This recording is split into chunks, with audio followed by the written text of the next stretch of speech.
Gold, trusted gold buyers. మీరు తాకట్టు పెట్టిన బంగారాన్ని విడిపించి ఈ రోజు ఉన్న మార్కెట్ ధరకు కొనబడను.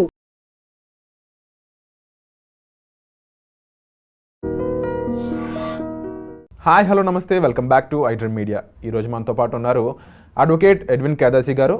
ఈరోజు ఐబొమ్మ రవి విషయంపై మాట్లాడబోతున్నారు. ముఖ్యంగా ఐబొమ్మ రవి ఇప్పటి వరకు ఏ విషయంపై కూడా తేటతెల్లం చేయలేదంట, ఎటువంటి డీటెయిల్ కూడా చెప్పలేదని చెప్పేసి అయితే పోలీస్ వాళ్ళు చెప్తా ఉన్నారు. కేవలం ఆయన ప్రీ స్టోరీ ఏదైతే మ్యారేజ్ క్యాన్సిల్ అవ్వడం, అక్కడి నుంచి ఆయన అబ్రాడ్ వెళ్ళిపోవడం, అక్కడ నుంచి ఆయన వర్క్ ఎలా స్టార్ట్ చేశారు మాత్రమే చెప్పారు తప్ప తర్వాత ఇక్కడ నుంచి మనీ ఎర్నింగ్ సంబంధించి కానీ ఎంత ఎర్న్ చేశారు ఇలాంటి విషయాలు తెలియజేయట్లేదు అని అయితే మనకు తెలుస్తుంది.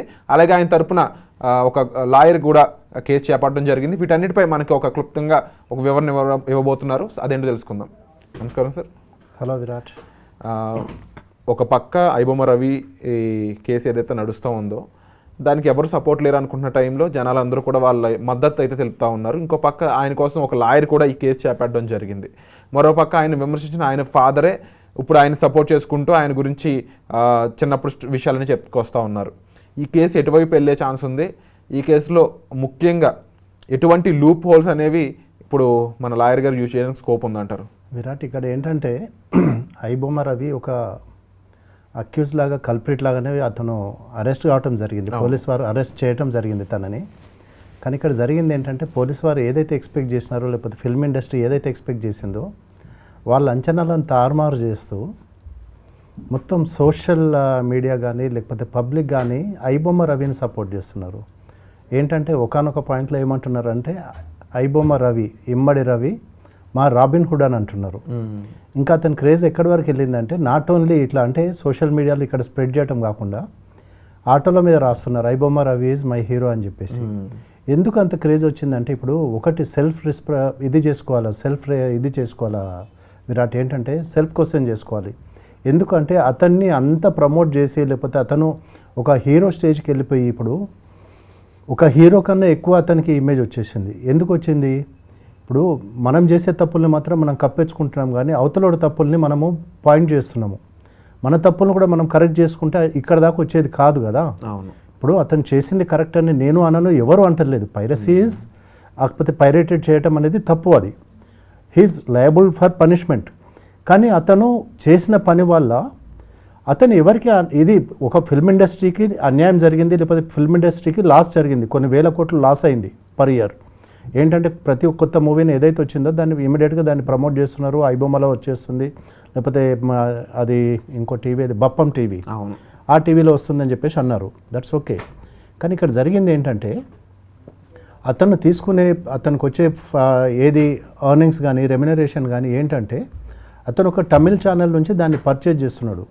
తీసుకొని ఏదైతే మూవీ వచ్చిందో దాన్ని తమిళ్ ఛానల్ నుంచి తీసుకొని తను డైరెక్ట్ ఎక్కడ ఇన్వాల్వ్ అయినట్టు కనపట్టలేదు ఎక్కడ కూడా మీడియాలో కానీ. సో తను అక్కడి నుంచి తీసుకొని దాన్ని ఏంటంటే హై డెఫినేషన్ వాల్యూమ్లో దాన్ని రిలీజ్ చేస్తున్నాడు తనకి. అయితే ఇక్కడ ఇతనికి వచ్చే ఇన్కమ్ ఎక్కడి నుంచి వస్తుంది అంటే ఈ బెట్టింగ్ యాప్స్ ఏవైతున్నాయో బెట్టింగ్ యాప్స్ని కంటిన్యూస్గా దాంట్లో ఫ్లోట్ చేస్తున్నాడు.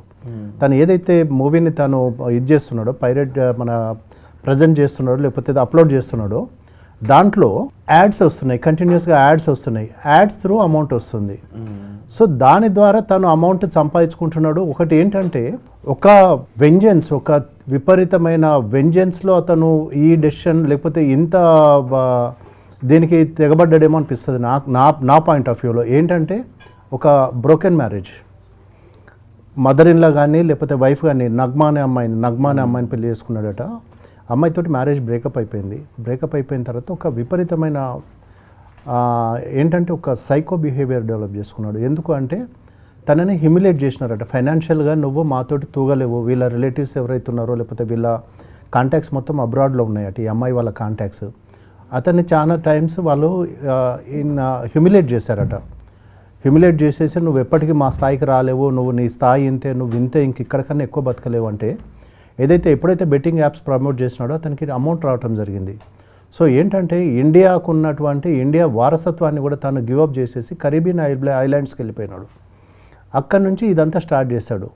ఏంటంటే ఇప్పుడు అతనికి అప్లై అయ్యే లా కూడా కరీబియన్ ఐలాండ్స్దే ఉంటుంది. ఇండియాది ఇప్పుడు ఏంటంటే ఇండియాలో దొరికినాడు కాబట్టి లేకపోతే ఇండియాలో జరిగిందని కాబట్టి ఇక్కడ ట్రయల్ చేస్తున్నారు. కానీ ఏంటంటే one fine day when he goes back to he's Caribbean islands అక్కడ నుంచి దాన్ని ఛాలెంజ్ చేస్తాడు. అసలు వెళ్ళగలరంటారా? ఇప్పుడు బయటికి వెళ్ళే స్కోప్ అయినా అంటే ఒకటి విరాట్ ఏంటంటే ఇక్కడ ఇప్పుడు ఒకటి పోలీసు వాళ్ళు మనీ లాండరింగ్ పెట్టినారు, బెట్టింగ్ యాప్స్ పెట్టినారు, లేకపోతే పైరసీ యాప్స్ పెట్టినారు. మొత్తం ఒక 7 సెక్షన్స్ కింద అతని మీద కేసు వేసినారని చెప్పేసి తెలిసింది. ఇక్కడ నాంపల్లిలో కూడా ఫైల్ చేసినారు, పోలీస్ కస్టడీ అడుగుతున్నారు మళ్ళీ 7 డేస్కి. అయితే ఇక్కడ జరిగేది ఏంటంటే Virat, police after 90 days police కానీ ఒకవేళ అతని మీద ఛార్జ్షీట్ ఫైల్ చేయకపోతే అతనికి స్టాట్యుటరీ బెయిల్ రావాలి. ఇంతమంది ఇన్వాల్వ్ అయి ఉన్నారు కాబట్టి, మనీ లాండరింగ్ ఉంది, ఈడీ ఉంది, వీళ్ళందరూ ఉన్నారు కాబట్టి 90 డేస్లో ఒకవేళ ఛార్జ్షీట్ కానీ ఫైల్ చేయకపోతే బై డిఫాల్ట్ అతనికి బెయిల్ వచ్చేస్తుంది. బెయిల్ వచ్చేసిన తర్వాత ఒకసారి అతను బయటికి వెళ్ళినాడు అనుకో, అతను ఇప్పుడు ఒక సామ్రాజ్యాన్ని నడుపుతా ఉన్నాడు. తను అది చీకటి సామ్రాజ్యమా లేకపోతే పైరసీ సామ్రాజ్యమా ఏంటనేది కాదు, కానీ ఏంటంటే మాస్టర్ మైండ్. ఇప్పుడు అతను ఈ చిన్న ఈ సైట్సే హ్యాక్ చేయగలిగినోడు ఏదన్నా సైట్ హ్యాక్ చేయగలడు. సో అతనికి అంత నాలెడ్జ్ ఉంది కాబట్టి అతను ఒకనొక టాక్ ఏంటంటే అతన్ని ఇప్పుడు one of the film hero అంటున్నారు, ఆయనను జైల్లో పెడితే ఏమొస్తుంది, ఆయనను బయటికి తీసుకొచ్చేసి ఆయనను మంచి పనుల కోసం వాడాలి. సైబర్ క్రైమ్ ఎంతో జరుగుతూ ఉంది, సైబర్ ఫ్రాడ్ ఎంతో జరుగుతూ ఉంది, ఆయన నాలెడ్జ్ని మనం దీనికోసం యూటిలైజ్ చేసుకుంటే బాగుంటుంది అని చెప్పేసి. That is one side of the story. ఇంకొక పెద్ద మనిషి ఎవరు సినిమా ఇండస్ట్రీ నుంచి ఆయన ఏమంటారంటే అతన్ని ఎన్కౌంటర్ చేయాలని అంటారు. ఎన్కౌంటర్ చేయమని చెప్పడానికి ఆయనకి ఏం రైట్ ఉంది? ఆయన ఏమి క్లీన్ హ్యాండ్స్ తోటి లేరు కదా, ఆయన మీద కూడా కేసెస్ ఉన్నాయి కదా. ఎవరైతే ఈ డిమాండ్ చేశారో ఆయన మీద కేసెస్ ఉన్నాయి. ప్లస్ ఎన్కౌంటర్ దేన్ని అంటారు విరాట్? ఒక మనిషి పారిపోతూ ఉంటే, ఒక క్రిమినల్ పారిపోతూ ఉంటే అతని చేతిలో ఉన్న వెపన్ తోటి పోలీస్ మీద అటాక్ చేసినప్పుడు వీళ్ళు ఇన్ రిటాలియేషన్ లేకపోతే వీళ్ళ లైఫ్ సేవింగ్ కొరకు, వీళ్ళ ప్రాణరక్షణ కొరకు వీళ్ళు ఫైర్ చేస్తే దాన్ని ఎన్కౌంటర్ అంటారు. మరి అట్లాంటప్పుడు ఈయన తెలిసి మాట్లాడినాడా తెలియక మాట్లాడినాడా? మీకేం రైట్ ఉంది ఆ మాట మాట్లాడటానికి? ఒక మనిషిని పట్టుకొని చంపేంత అతనేమి ఇచ్చేయలేదు కదా. అంతకన్నా ఎక్కువ క్రైమ్ చేసిన వాళ్ళు ఇంకా చాలా మంది ఉన్నారు కదా. ఇప్పుడు ఇతను ఓన్లీ ఫిల్మ్ ఇండస్ట్రీకే ఈయన చేసిన దీంతో పైరేటెడ్ తోటి లేకపోతే పైరసీ తోటి ఫిల్మ్ ఇండస్ట్రీకి డ్యామేజ్ జరిగింది. We do agree.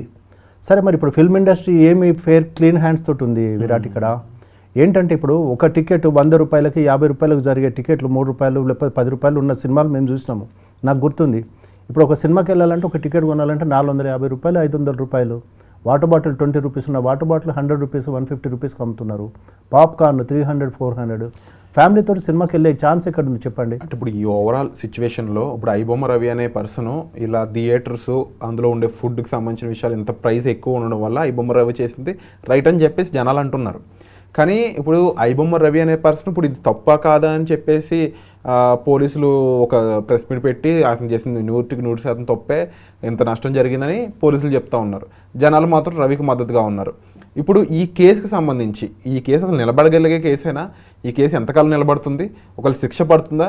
ఎంతకాలం శిక్ష పడుతుంది అనే క్లారిటీలు జనాలు అడుగుతూ ఉన్నారు. ఇప్పుడు ఒకటి విరాట్, పోలీసు వాళ్ళు ఏం వేసినారు లేకపోతే ఏముందనేది ఎవరికి తెలియదు. ఇప్పుడు అన్లెస్ అంటే ఆ కేసు పేపర్లు బయటకు వచ్చే వరకు కూడా మనకేం తెలియదు. తప్పితే ఏంటంటే ఇప్పుడు ఒకటి డిఫెండ్ చేసే లాయర్ కరెక్ట్ ఉంటే, డిఫెండ్ చేసే మీ కౌన్సిల్ కరెక్ట్ ఉంటే, ఇప్పుడు ఇతని దగ్గర డబ్బులు ఉన్నాయి, సరే కరేబియన్ ఐలాండ్స్లో ఉన్న ఎంతో అమౌంట్ అది పోయింది, ఇక్కడ ఇండియాలో ఒక 3.5 crores లేకపోతే 4 crores ఎంతో సీజ్ చేసినారు అని అంటున్నారు. కానీ ఏ సెక్షన్ల కింద కేసెస్ తీసుకున్నారు, ఏం తీసుకున్నారు?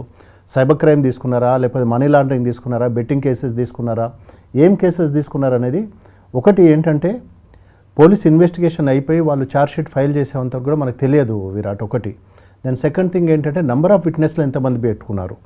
ప్లస్ ఇంకోటి ఏంటంటే ఇప్పుడైనా కూడా ఎనీ ఇన్వెస్టిగేషన్లో ఎప్పుడైనా విట్నెస్లను వీళ్ళు ప్రాసిక్యూషన్ ఎప్పుడైనా కూడా విట్నెస్లను పెట్టినా కూడా విట్నెస్ ఎంతవరకు స్టాండ్ అయి ఉంటాడు లేకపోతే ఎంతవరకు దాంట్లో కేసులో నిలబడి ఉంటాడు అనేది దాని మీద కూడా డిపెండ్ అయి ఉంటుంది. మంచి మర్డర్ కేసులు at the end of the day ఏంటంటే విట్నెస్ లేక హాస్టైల్ అయిపోయి విట్నెస్లు కేసులు పోయే ఛాన్స్ ఉంటుంది. ఇప్పుడు ఇతను బయటకు వచ్చిన తర్వాత అందరిని ఇన్ఫ్లుయెన్స్ చేయడానికి ఏం గ్యారంటీ ఏం లేదు కదా. సో ఇప్పుడు ఏంటంటే ఇప్పుడు ఎవరైతే ఇప్పుడు ఈ ఆవేశంలో ఇంతమంది ఇప్పుడు ఎవరైతే సినీ హీరోస్ వీళ్ళందరూ వచ్చి ఇదంతా చేసినారో ఎవరు దాంట్లో ఏమి కీన్ ఇంట్రెస్ట్ ఏముండదు. పోనీ అక్కడితోటి అదేమన్నా ఆగుతుందా అంటే ఆగేది కూడా కాదు. ఒక ఫేమస్ డైరెక్టర్ కూడా అంటా ఉన్నారు పైరసీని ఎప్పుడు ఆపలేరని. ఇప్పుడు అంటే ఈ సాఫ్ట్వేర్ అడ్వాన్స్ టెక్నాలజీ వచ్చింది కాబట్టి ఇవన్నీ నడుస్తూ ఉన్నాయి. కానీ ఇట్ వాజ్ దేర్ కదా, చాలా రోజుల నుంచి నడుస్తూనే ఉంది. ఇళ్ళల్లో వీసీఆర్లు వీసీపీలు ఉన్నప్పుడు కూడా పైరేటెడ్ సిడీస్ వచ్చినాయి, పైరేటెడ్ సిడీస్ తోటి నడిచినాయి. సో ఏంటంటే ఫస్ట్ ఆఫ్ ఆల్ అతను చేసేది తప్పే, ఐ డూ అగ్రీ. పోలీస్ వాళ్ళు అరెస్ట్ చేసింది కూడా కరెక్టే.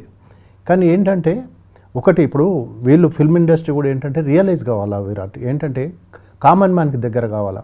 ఇప్పుడు హైలీ రిచ్ పీపుల్ ఎవరు థియేటర్కి రారు, వచ్చి చూడరు నీ థియేటర్కి వచ్చి. ఎవరు వచ్చినా ఇప్పుడు థియేటర్లలో ఇప్పుడు చిరంజీవి సినిమా వచ్చినా, పవన్ కళ్యాణ్ సినిమా వచ్చినా, నాగార్జున సినిమా వచ్చినా కూడా common man, middle class people వాళ్ళే పోయి పేపర్లు చింపి అక్కడ గొడవ చేసి పాలాభిషేకాలు చేసి నీళ్ళాభిషేకాలు చేసి రిచ్ ఎవరు పట్టించుకోరు. అట్లాంటిది కామన్ మ్యాన్కి దూరం అయినప్పుడు ఇట్లాంటివి జరుగుతూనే ఉంటాయి విరాట్. సో ఏంటంటే అది వాళ్ళు రియలైజ్ కావాలా. ఇప్పుడు ఒక హీరో అన్ని 100 కోట్లు లేకపోతే ఇన్ని కోట్లు తీసుకోవాల్సినంత నెసిటీ ఏముంది చెప్పండి, అక్కడ అంత నెసిటీ ఉందా? ఇప్పుడు ప్రొడ్యూసర్ మీద బర్డన్ పెరుగుతున్నది. ప్రొడ్యూసర్ ఏం చేస్తుండో, నాకు పర్మిషన్ కావాలా, స్పెషల్ టికెట్లు కావాలా, లేకపోతే స్పెషల్ షో వేసుకుంటాను, లేకపోతే టికెట్ రేట్ పెంచుతాను. కామన్ మ్యాన్కి దూరం అయినప్పుడు ఇట్లాంటివి జరుగుతూనే ఉంటాయి. కామన్ మ్యాన్ని దూరం చేసుకున్నారు అంతే ఫిల్మ్ ఇండస్ట్రీ. సో అది వాళ్ళు రెక్టిఫై చేసుకోవాలా, వాళ్ళు రియలైజ్ కావాలా, వాళ్ళు దాంట్లో నుంచి బయటకు వస్తే తప్ప ఇప్పుడు నేను ఇంత తీసుకోవటం అవసరమా అని చెప్పేసి ఆలోచిస్తే అంత అవసరమే లేదు. కానీ ఇప్పుడు ఏంటంటే మనం కామన్ మ్యాన్ దూరమైన తర్వాత కామన్ మ్యాన్ ఇప్పుడు ఆల్టర్నేట్ రిసోర్స్ చూసుకున్నాడు. ఇప్పుడు ఒక కార్టూన్ ఏదో వచ్చింది, ఒక పోలీస్ ఇంకొక పోలీస్తో చెప్తా ఉన్నాడు, నువ్వు కొట్టరావా అని అంటే, లేదు మా ఇంట్లో 3 సంవత్సరాల నుంచి మేము అదే సినిమాలు చూస్తూ ఉన్నాము, మేము కొట్టలేమని చెప్పేసి అంటా ఉన్నారు. సో ఏంటంటే మేమ్స్ వచ్చినాయి. సో అంత దగ్గర అయిపోయినాడు అతను. సరే అతను చేసింది తప్పే, కానీ ఏంటంటే ప్రజల గుండెలలో చేరిపోయాడు. చట్టపరంగా ఆయన చేసింది తప్పు, కానీ ప్రజల పరంగా ఆయన చేసింది కరెక్ట్.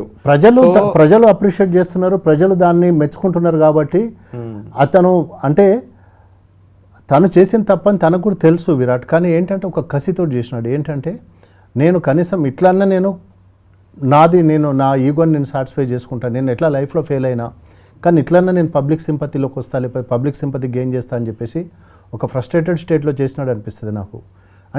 అంటే ఇంకా నేను నా అల్టిమేట్ ఏమంటే I must make money and I must enjoy my life. మరి శిక్ష పరిస్థితి ఏంటి? శిక్ష ఉంటుందా ఏంటి దాని పరిస్థితి? శిక్ష ఉన్నా కూడా విరాట్ ఏంటంటే దాన్ని ఇప్పుడు ఈ లోవర్ కోర్టులో పోయింది అనుకోండి, హయ్యర్ కోర్టుకు పోతాడు, హయ్యర్ కోర్టులో పోయింది అనుకోండి సుప్రీం కోర్టు పోతాడు. తర్వాత ప్లస్ ఇంకోటి ఏంటంటే ఈయన వీసా ఇక్కడిది కాదు, ఇంటర్నేషనల్. సో ఇంటర్నేషనల్ కోర్టులో ఛాలెంజ్ చేస్తారు దీన్ని. ఓకే, ఇంటర్నేషనల్ వరకు వెళ్తుంది. ఇంటర్నేషనల్ వెళ్తుంది బై డిఫాల్ట్ ఇంటర్నేషనల్. ఇప్పుడు ఏంటంటే తను ఇక్కడ రెసిడెంట్ కాదు కదా, మన ఇండియా రెసిడెన్స్ని గివప్ చేశాడు, తనకి ఇక్కడ వీసా లేదు. His visa belongs to Caribbean islands. 86 lakhs పెట్టి కొనుక్కున్నాడట వీసా. అట్లాంటప్పుడు మరి అతను ఎంత పకడ్బందీగా చేసి ఉండాలా? నాకు అనిపిస్తుంది అంటే ఇతనికి ఏదో స్ట్రాటజిక్గా వచ్చి సరెండర్ అయినాడు తప్ప తనంతట తాను వచ్చి అయితే తను ఇక్కడ దొరికిపోలేదు అనిపిస్తుంది నాకైతే. తన సరెండర్లో కూడా తనకి ఏదో ఒక మాస్టర్ మైండ్ ఉంది, ఏదో తనకి పక్కా ప్లాన్డ్గా వచ్చి తను ఇదైనాడు తప్ప అంత ఇదేమి కాలేదు అనిపిస్తుంది నాకైతే. So let's wait and watch Virat, చూడాల్సిందే అంతే. ఇంకా let time solve the issue. So చూడాలండి ఇంకా ఏం జరుగుతుంది నెక్స్ట్ అనేది. సో మరి ఈ ఎపిసోడ్ మీకు ఎలా అనిపించిందో కామెంట్ చేయండి. నిజంగా ప్రస్తుతం ఉన్నటువంటి సమాజం దేనికి ప్రయారిటీ ఇస్తుంది? ఆర్థిక సంబంధాల చుట్టూ మాత్రమే తిరుగుతోంది. మళ్ళీ ఎన్నికలంగానే చాలా విరక్తి కలుగుతున్నాం. మంచి అనిపిస్తుంది కదా, లేడీస్ కూడా ఛాలెంజింగ్ జాబ్స్ చేసినప్పుడు చాలా బాగుంటది. ట్రాఫిక్ అసిస్టెంట్స్ గా నియమించిన ట్రాన్స్జెండర్స్ అందరితో సాల్యూట్ చేయించుకుంటున్నారు. ఫుడ్ డెలివరీ ఇవ్వటానికి వెళ్ళినటువంటి డెలివరీ బాయ్ అనిల్ పై కళ్ళ ముందు పెళ్ళండి